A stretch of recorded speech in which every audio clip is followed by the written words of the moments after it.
much as 20 points last night before. Yep, they rallied. They went on to win 120-109 at home. Draymond Green got his 17th technical of the season, but it is what the Warriors needed, according to Steve Kerr after the game. Coach said, quote, Draymond willed us to victory tonight.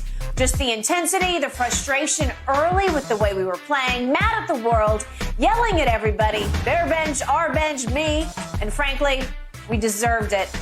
Well, it worked. Shannon, on a scale of 1 to 10, how big of a threat are the Warriors, you think, to win the West? Well, I mean, Skip, I didn't really take anything from them coming back and beating the Seagulls. I mean, the Pelicans. My bad, kid, I'm sorry. Look. At some point in time... Shots fired, Shannon. Duly Skip, noted. don't you have to win on the road? If you're going to be an NBA champion and you don't have home court... Now, if you're a number one seed, Skip, you can win all your home games, lose all your road games, you can win the title. You could do that. But the likelihood you don't have home court and they're not going to have it, how do they win a title, Skip, on the road, at home, they're 31-8? Away from home, they're 9-29. Say that again. 9-29. What? They won one fewer road game than they lost at home. No.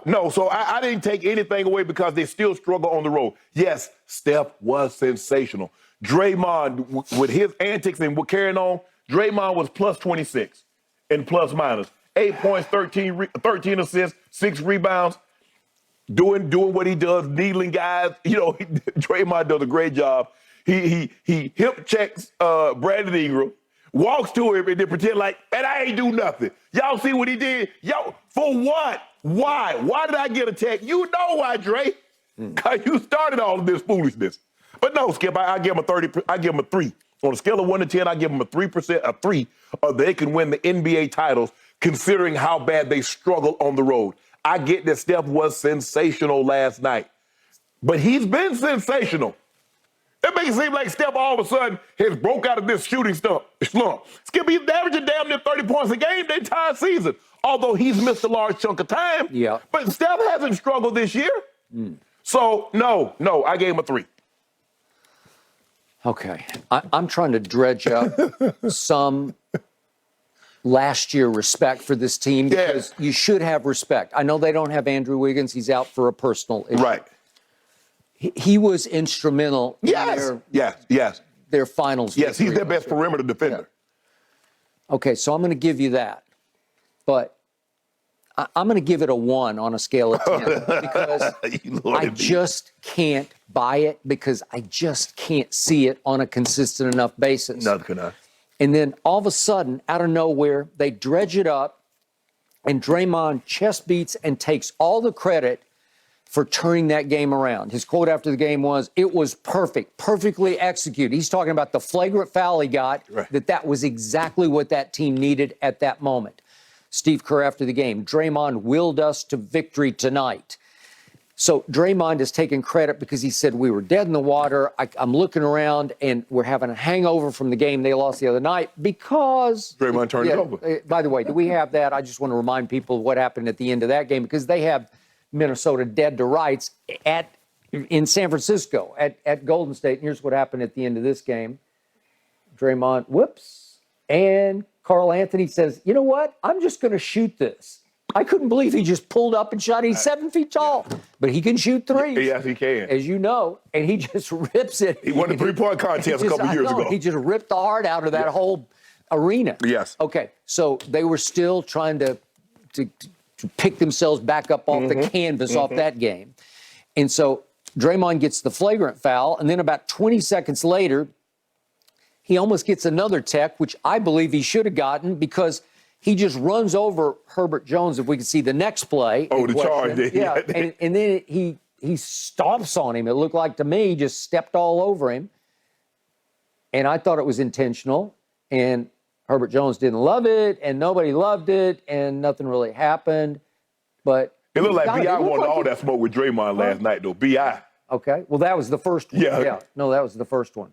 Okay, but on that one, didn't that look like cheap shots? Okay, how is that not a flagrant? Well, he'd already gotten one. Right. So that would have been the end of him. Yeah, but you know, look, you watched enough games. Nobody else can talk to the official and have the antics that Draymond display without getting tossed every game. Yeah. They like, man, that's just Draymond. Okay. A lot of times they just ignore it. Yep. Okay. So the point is that in the end, how impressed was I?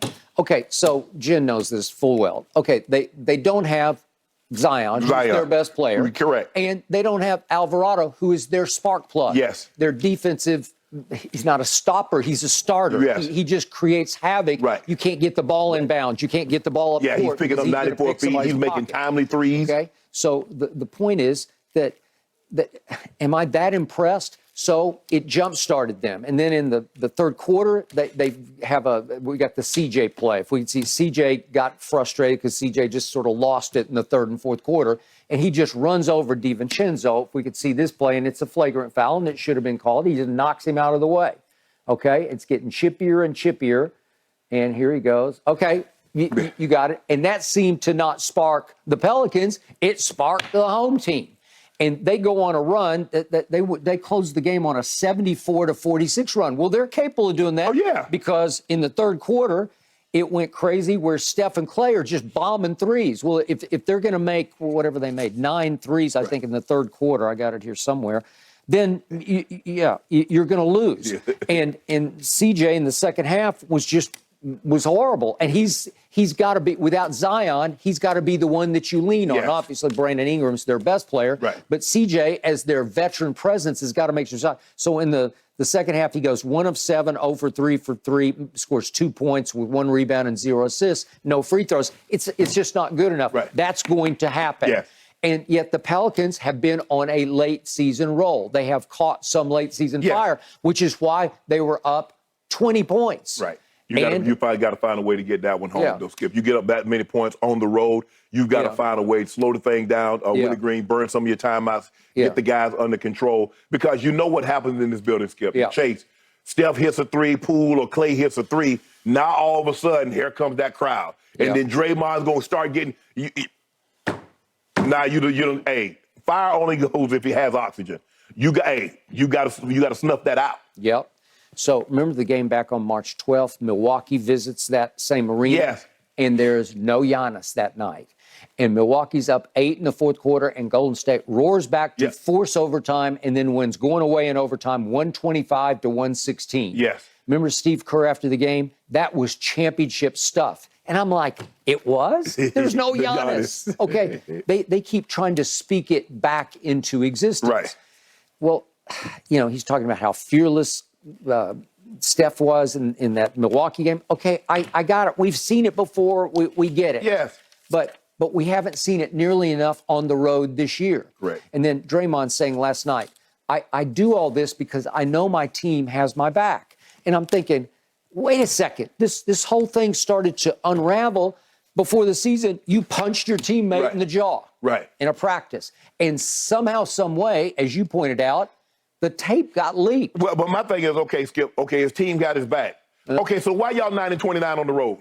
Yeah, that's the Since your team got your back, I got it. You know exactly what this team needs. Right. Why in the hell are you 9-29 on the road? All right. And again, to my point, why did the tape get leaked if your team has your back? Somebody upstairs does not have your back. Yeah, they leaked that. Right? They leaked that. They tried to make Dre look bad. They did. Yeah. They did. I mean, there ain't no way around that. Yeah. Right.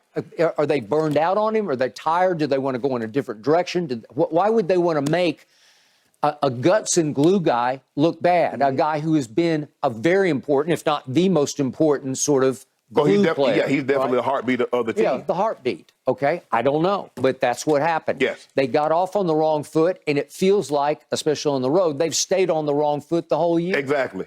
Okay. So, and that's the thing, though, Skip. And like you said, somebody leaked this tape. We should have never known about this because this is not the first time that there have been fights in an NBA practice or shoot around or whatever this was. This is not the first time. There are a lot of fights that happen in NFL locker room that people never, ever, ever hear about. They happen all the time. All the time. You know. Yes. Okay. On the football, on the field, in the locker room, wherever, the weight room, and people never hear about it. No. Now, obviously, there are. I don't know, but I know we had cameras. Mike had cameras installed throughout, so meeting rooms or whatever else. And there have been fights taking place in the meeting room, and it's never got out. unless somebody wanted it to get out. Now, it's hard for me to believe that the Warriors have a rogue video guy that just say we went rogue and got a couple of dollars from TMZ. Because TMZ, I think TMZ was the one that leaked this. Yeah. So maybe somebody got $150,000, but I don't think a guy's going to ruin, because these jobs don't come along often. These are jobs that you can keep for 20, 30 years. I mean, Eric Spoelstra started in the tape room, and hell, he's a head coach. So guys are probably not going to go rogue and mess up a golden opportunity, especially in this organization. But like you said, I'm just trying to figure out if they know what's going on and they got each other's back. I need somebody to explain to me 9 and 29. If you can explain that to me, then I can say, you know what? Everything's peaches and cream, hunky-dory. But I just can't, they can't offer me no explanation of why it's so lopsided home and away. Okay, so they are clinging barely to the 6th spot. So that's out of the play-in, obviously. Hell, Skip, the only reason I gave him a 3 is because it is Golden State, and they do have the greatest shooter of all time. They do. And they do have the greatest shooting backcourt of all time. That's why I gave it a 3. Hell, if he wasn't on the team, I'd have gave him a 0. Even if they had won the championship last year, had Steph Curry not been on this team, I would put him at 0. 0 chance with a 9 and 29 record that they can repeat. Okay. Obviously, when you look above them and even slightly below them, there's injury wreckage everywhere. Yeah. Kevin Durant, we think, is coming back tonight. You and I are going to discuss this in just a few minutes here on this show. But you go to the top. Are we sold on Denver? I haven't been all year.